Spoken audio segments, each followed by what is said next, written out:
morning, everyone. I'd like to ask you to join me to welcome a fabulous panel addressing one of the key points that's brought us all here.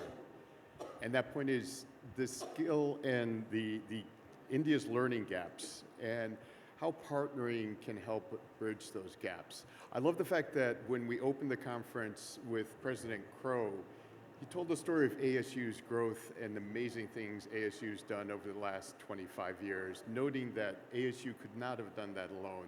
It was all about partnerships. And let me give a quick introduction to our panel before we get into the discussion. But I have to my side Avni Khoshla, who is the Vice President and Trustee at Shulini University, currently ranked by QS India's #1 private university. Avni leads Shulini University's student success efforts, which include career development, student recruitment, student experience, and financial aid. She is also managing many of the global partnerships that Shulini has, which she'll tell us very shortly. And we also have the honor of having Dr. Monica Kennedy with us, who is the General Manager of South Asia for the Australian Trade and Investment Commission, known as Austrade. And Dr. Kennedy has 2 decades of experience in higher ed and bringing that expertise now to represent Australia and Australia's position as the preferred education provider in India and South Asia. And my colleague Pooja is here, and my one note about Pooja is that she was literally employee #1 at Emeritus, and really one of the reasons we are where we are today. And she has done many things over those years, but Pooja is a board member, and Pooja is also the Executive Vice President, currently based in Singapore, doing university expansions throughout the ASEAN region, South Asia, Australia. And last but certainly not least, we have Scott Weatherford, Executive Director of Universal Pathways at ASU Learning Enterprise, leading initiatives such as Accelerate ASU and Earned Admissions, which is empowering hundreds of thousands of learners, both within the United States and across the globe. I think this is a critical time for many partners interested in India and for India to think about partnering. So I'd like to start with you, Pooja, talking about the gaps that you've seen from the point of view in Emeritus and from the university partners that you're working with at Emeritus. What are the educational gaps that we're addressing in India? So, good morning, everyone. I think I'm just going to step back and talk about perhaps gaps in India. So if you were just to look at education as a sector and think about it in just broadly 3 stages, right? So you've got the K-12, we have the higher ed, and then the working professionals. I think at the K-12 level, if you think about India, the public schooling is perhaps not perceived to be as high quality. The private schooling is not as affordable, which itself then presents a gap in terms of being able to access high quality, affordable education. We move into the higher ed segment. As I recall last, I think there are about 45 million learners enrolled in higher ed in India. The government of India wants that enrollment ratio to go up by about 50%, so that's going to be approximately 70 million in about a decade. Now, what's glaring is that last year, we're talking 2024, about 11 million students graduated out of high school in India. Out of that, about 1.7 million were in the top 10 to 15 percentile, so that's about 85% and above rank holders. And against that 1.7 million of students who are top quality, we had 200,000 seats in India to place them in their undergrad. Now, there is another 1.5 million waiting there, which is the top of the class. But then you have another 10 million, which is still looking for seats. Now, there couldn't be a more glaring gap in terms of education, again, in India. But what gives us hope is that the government of India has recently passed the regulation enabling global institutions to come in and set up their campuses in India, which I think is a big step in that direction to at least try and address that gap. And then we come to the last, which is the working professionals. And I think for those of us who attended Michael's session in the morning, he spoke about the rate at which technology is growing and the speed at which humans are learning. So I think technology and computers is learning faster than us. So we have a lot to catch up on that front. There is obviously a growing skill gap, which is also to do with the way the world around us is changing. It's dynamic. I mean, right now we are all riding the fancy AI wave, and God knows what's next. But the thing is that we are constantly being challenged, being surprised by the changes that are going around, and we have to continue to address those gaps as well. So from an emeritus standpoint, I think, Mike, you and I both know that we are perhaps largely operating in that last segment of working professionals, but I would say that from an opportunity standpoint and from an aspiration standpoint, there is certainly a much wider segment that emeritus can potentially address. So yeah, that would be my perhaps a summary or an executive summary of the gaps and what we are trying to do there. Thanks, Pooja. And Monica, Austrade clearly is highly focused on India and many other countries, but why India? What brings the focus on India versus some of the others in the region? Thanks, Mike. For Australia, it's pretty clear, so I'll speak about Australia and then I'll speak more broadly about the attraction of India. But for Australia, it's pretty clear.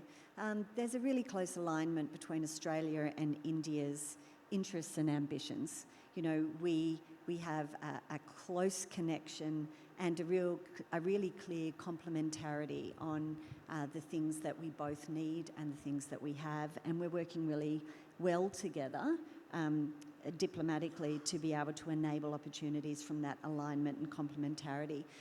It's important to state too that we have a really strong human bridge between Australia and India, and you can't overstate how important those personal connections are.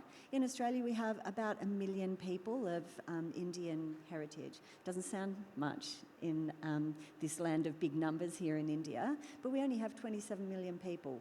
So 1 million people of Indian heritage is a big number, and we know from the attention that we give this diaspora group that it is a very successful group. Higher paid, better educated, younger than the average Australian, and very, very well connected. So the human bridge back to India for Australia is an important component. But for everybody globally, I think, looking to India, there's several things that make India a place that we ought to pay attention to. Not just that it's the fastest growing major economy, set to be the third largest economy in the world by 2030, but also that it's a nation with incredible aspiration, particularly aspiration for education. I'm told here in India that families will only spend more on weddings than they will on education, and you can see that in the aspiration of families and the ways that they're really dedicating the family resource to education. We used to think of India as a place where that aspiration was limited by affordability and opportunity.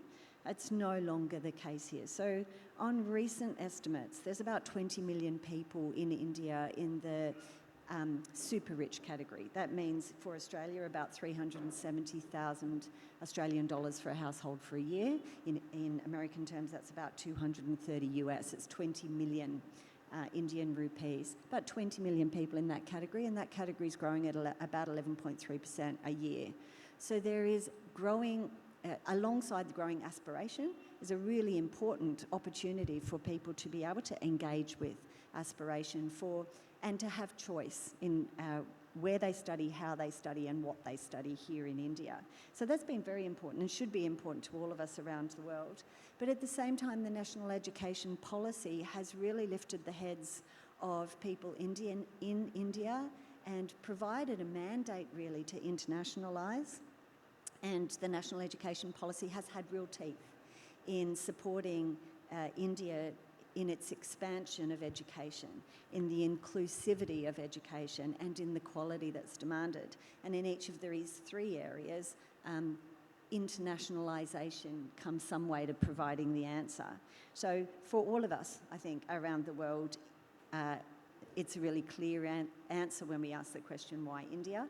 It's because there is nowhere like India available in the world, and we have much to offer India too.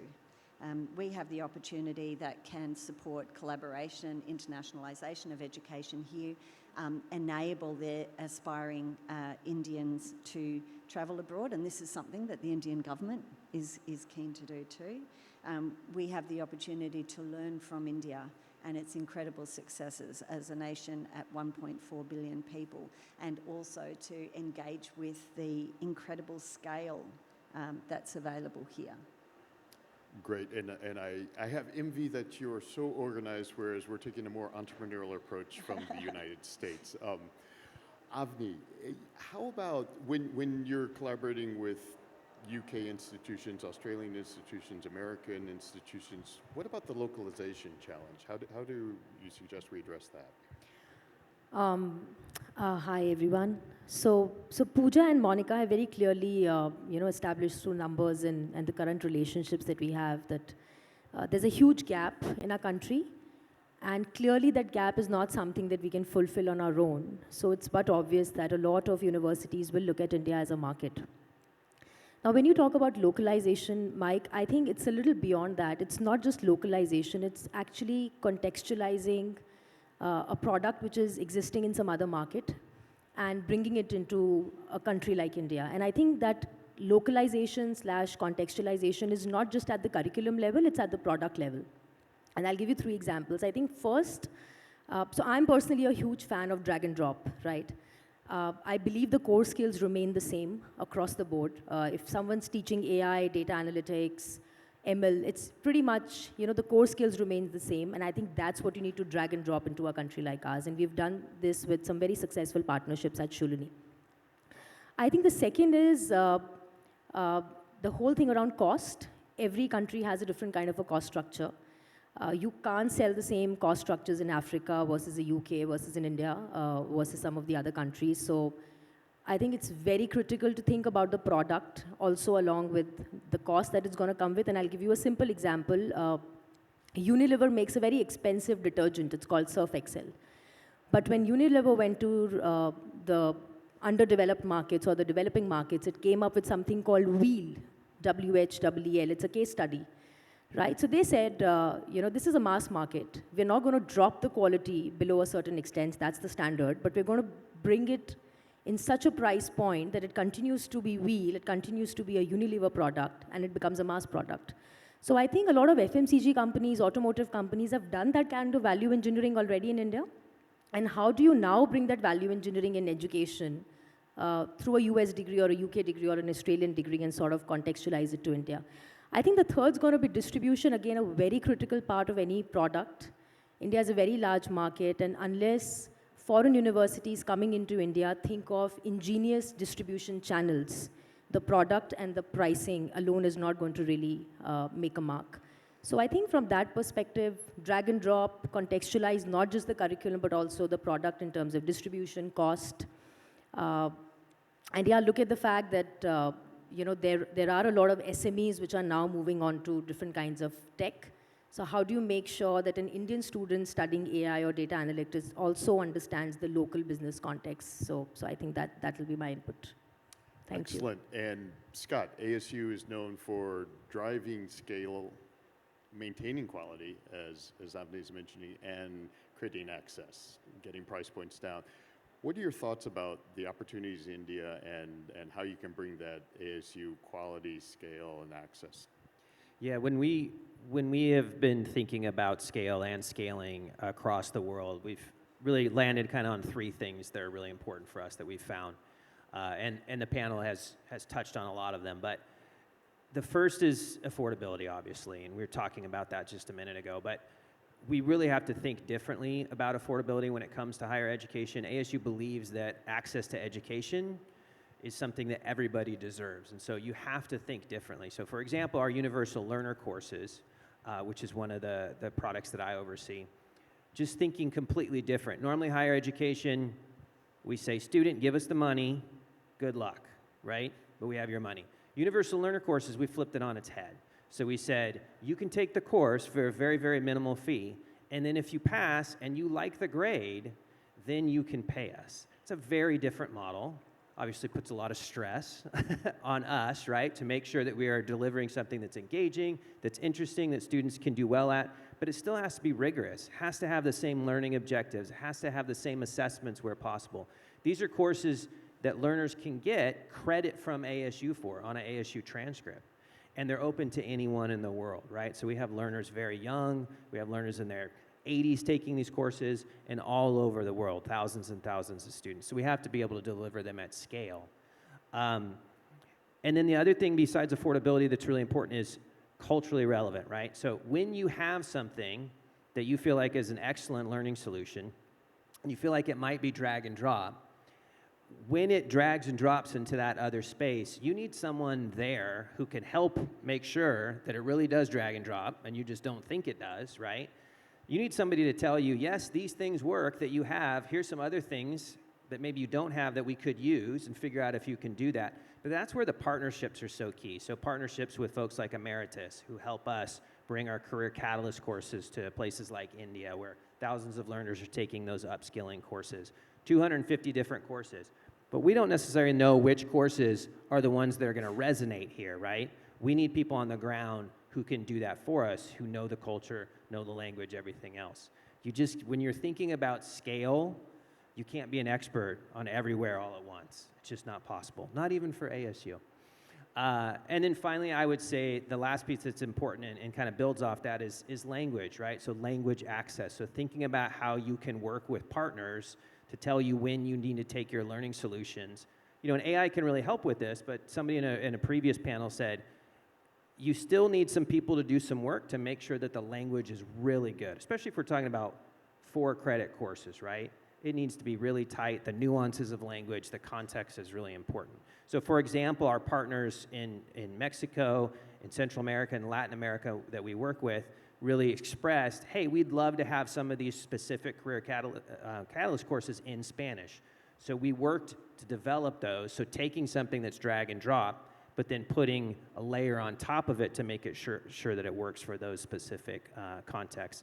You know, last year, over 400,000 different learners in 150 different countries accessed our different courses, whether it was online, hybrid, or in person. And those 3 keys, those 3 things I mentioned, I think were the key to us being able to do that in a successful way. Great. And you've started to hint at this already, but I'd love to hear some examples from all the panelists of success stories and partnerships, because you can't do this alone, thanks God. And, you know, Pooja, how about you? What are the key elements of creating a successful collaboration, since it can't just be drag and drop? Can you give us some examples?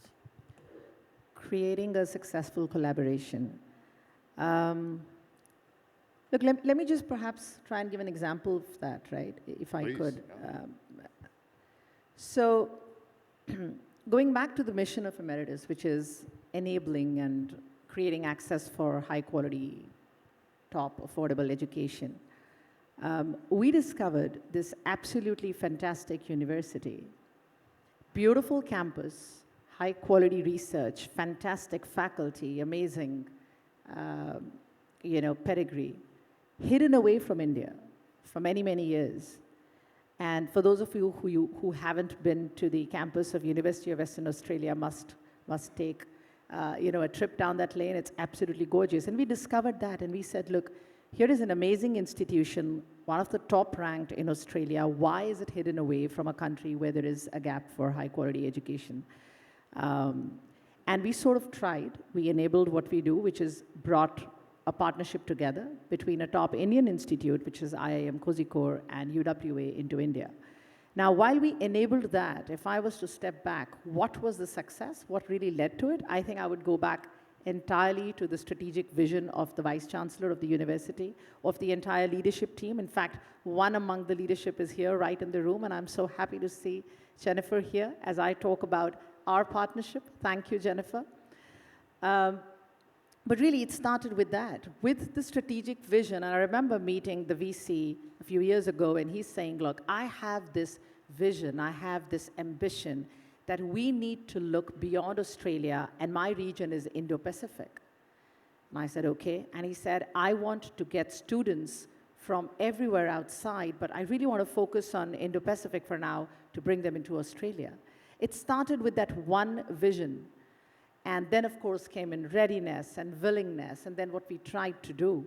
But here we are with that university who did not have an online partnership then, but today I think perhaps one of the highest enrolling partnerships in India. We've got students enrolled in India, in Philippines, in Thailand, and I know we are talking about growing wider to other countries, but there couldn't be a better example of success where a university comes out and creates access for its high quality education across all these markets with just one product. So, Fantastic. And Monica, would you like to share some examples? Thank you, and I can't miss an opportunity to have just a brief moment to talk about Australia. It was a surprise to you, the quality of a university like the University of Western Australia. And when I arrived here in India just over 3 years ago, it was a surprise to many people that Australia only, even if you count every single thing you could possibly count as a university, we only have 43 universities. Of those 43, we have 3 in the top 20 in the world, we have 9 in the top 100, and 90% of them are in the world's top ranking universities. We don't have a bad university in Australia, and we have some absolute world-leading crackers. And it's my job to make sure that that's obvious, because we have a fabulous and absolutely world-leading education system. And so an example of that here in India probably is most clear to most people, in that Australia was the first country to be approved to establish a foreign branch campus on Indian soil. We have 2, Deakin University in Gift City and University of Wollongong as well. Western Sydney University has also announced that it will establish here under the new international branch campus requirements. Great examples, though, in different kinds of collaboration where you can really see the rub between India and Australia, or international education kind of social worlds and voices. IIT Delhi and University of Queensland have a fabulous PhD program, about 200 students progressing through that, working on international problems, problems that are relevant for all of the world, but most particularly to India and Australia. IIT Bombay and Monash have been together for 13 years now, similarly working in a PhD program. RMIT and BITS Pilani are doing a fabulous 2 years here, 2 years in Australia on a combined program of work that's collaborative effort. La Trobe's doing the same with Mahindra. We go on and on for Australian experiences, Australian examples, but if I would just make a generalised point here, it's not just the quality of Australia's institutions, it's also that we have a deep and enduring friendship, relationship and trust in each other. So we collaborate on education that takes the best of both our worlds and makes it relevant for delivery here in India and provides mobility between Australia and India. And what I'm hearing, these long ramp-ups, sort of like Michael Moe was showing in the morning, that it takes Absolutely. time to build the relationships. Deakin's been here for 30 years. Yeah. They've been investing in India for 30 years, and you can see it. You can see the benefit of that time. And given that we're a little time pressed, would Sorry. love to hear what Shalini is doing with partners. Okay, so I'll quickly take a minute. Very quickly, so we spoke about Deakin being around for 30 years. So I think definitely patience is one thing that partnerships need. And I'm very happy to see that a large top university like University of Melbourne has partnered with a small little university like Shalini in the Hills with the commitment to co-create, co-brand, co-invest. And the management is putting in a lot of their time and effort into building this partnership. So that's the first thing, when both the partners decide to invest in that relationship together. And I think that's something that's started to happen over a period of the last 10 years. It wasn't really always like this. You would expect a university sitting in the US to just send your curriculum, sign an agreement, say just, hey, why don't you teach your students there for 2 years, send them to us and we'll do the rest. So I think the partnership is evolving, so that's one. I think the second is, and we were talking about drag and drop. A classical example, 25 odd hours of teaching is what happens in India regularly in a week. In the US and a lot of other Western countries, it's about 14 to 16 hours, right? I mean, that's the way education is, that's the way we look at it. Now, how do you create wrappers which are local to India? And that's what Melbourne did for us. They spent inordinate amount of time with us creating those localized wrappers for our students. So I think, patience, commitment, partners ready to invest together, and then having the flexibility to sort of remove some of the things which are happening there to create those local wrappers to make a partnership successful. I think that'll be my 3 picks. Great, thank you. And Scott, we've heard amazing examples from Australia. Anything from the States? Yeah. Well, I think globally as well, maybe I'll pivot a little bit, because one of the things I was thinking about as you all were sharing is that these partnerships it's not just one partnership you need to establish too, it's like layers of partnership. So our work in Kosovo, a university is involved, the government is involved, and then back on our side to our learning solutions, those learners might be taking a certificated stack towards a degree that we've partnered with Amazon Cloud on to build out to make sure that the learners can pass the Amazon Cloud test or Google IT certificate. So it's partnership on partnership on partnership that is making this work, and that sounds probably tiring, and it can be, but when you talk about the gaps and what the learners need, they need that level of coordination between us to make sure that what we're delivering is valuable, right? We have a new certificated stack that we need to build in the sustainability sector, and I know already the faculty is like, I'm ready to start building, and I'm trying to put the brakes on and say, we need an industry partner. We need to partner with an industry partner to make sure that this stack that we build is actually valuable and has ROI for the learners, right? I have no doubt that it will be an awesome course. They will learn a bunch of stuff about sustainability, but we need to make sure it's valuable for them at the same time, and that takes partnerships. We've got 1 minute left, a challenge. Back to you, Scott.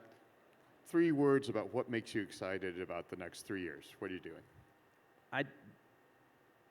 Certificated stackable credentials. Anybody else up to the challenge? You could go up to 6 words if you need more. Oh, Pooja, yes. What excites you? But 6 Can words. Can I take a line? Okay, so I'll try. What excites me the most is really right now the Government of India opening its doors and rolling out the red carpet and inviting global institutions to address this massive gap that exists in our country. So super excited. The alignment of stars. India opening up at this moment when technological enablement is at a height and when bilateral relationships between our nations are so strong. Excellent. I think all eyes on India, and the best time to be in India and in education. I think that's what's exciting with the next 20 years. And Avni just landed it on 000. Thank you all. Thank you, panel.